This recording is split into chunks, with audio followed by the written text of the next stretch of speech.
Our book was The Way We Fall by Megan Crew. In this book, a 16-year-old girl named Kaylin is in the middle of a viral outbreak. Due to the health risks, the entire island was quarantined. The social issue we're going to talk about is civil unrest slash government oppression.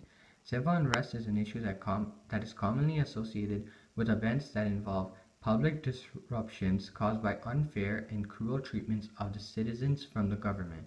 There are many violent acts that take place during these events. They can be caused through different circumstances such as wars, large health risks, and sometimes they can go from small protests to full-out riots.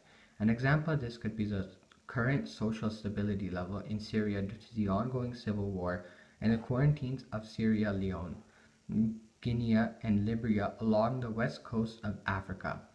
Some people that would be affected by civil unrest would be the citizens of a country. Due to due to violence occurring, there can be many casualties. For example, citizens can die or they can be injured during the riots. In some cases, their homes can be destroyed too.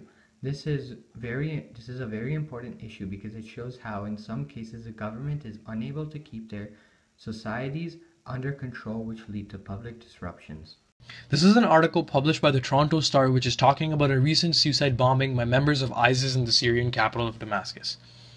It shows how the warring parts of society create unstable environments for the people. Civil unrest is an issue where there can never be a solution. However, it can be put away or suppressed. Many governments around the world are trying to tackle issues like the Syrian civil war by sending troops, but that is only suppressing the riots to some extent. The social issue is represented in the media quite often. It is represented through news channels, newspapers, social media sites, and PSAs. A good example would be the different news articles related to the ongoing civil war, like the article shown previously. Many social media sites are raising awareness of the horrible events taking place in Syria and all around the world, and news channels are talking about it most of the time. In our social issue, the citizens of the country have the voice. They start protests to revolt against things they are against, however they have no power. They can protest all they want, but the government who have the power will shut them out. This is known as government oppression. The government will use force to suppress the people, which always leads to more violence. Therefore, the voice of the citizens is never heard and it is buried away.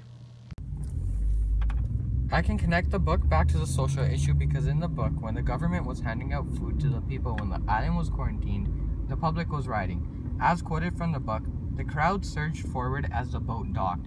So many people were shouting. I couldn't make out a single word. They were waving their signs and their hands. This quote shows how the public was not calm and very aggressive towards the government. This relates back to civil unrest as the government had little control over the civilians and they were getting out of control. People were pushing, shouting, and waving their signs and hands like most protests and riots that occur in real life. The social issue also relates to the book because in the book it showed how the riots got out of hand, which resulted in casualties. A quote from the book that shows this was, "Someone in the harbor, our harbor, one of the soldiers who was supposed to be bringing us food and medicine so we can stay alive, shot Uncle Emmett, and other people too, I think." This quote shows how even though people of the island were using their voice, it's the matter of voice and power again. The government has power, and when things got out of hand, they used force.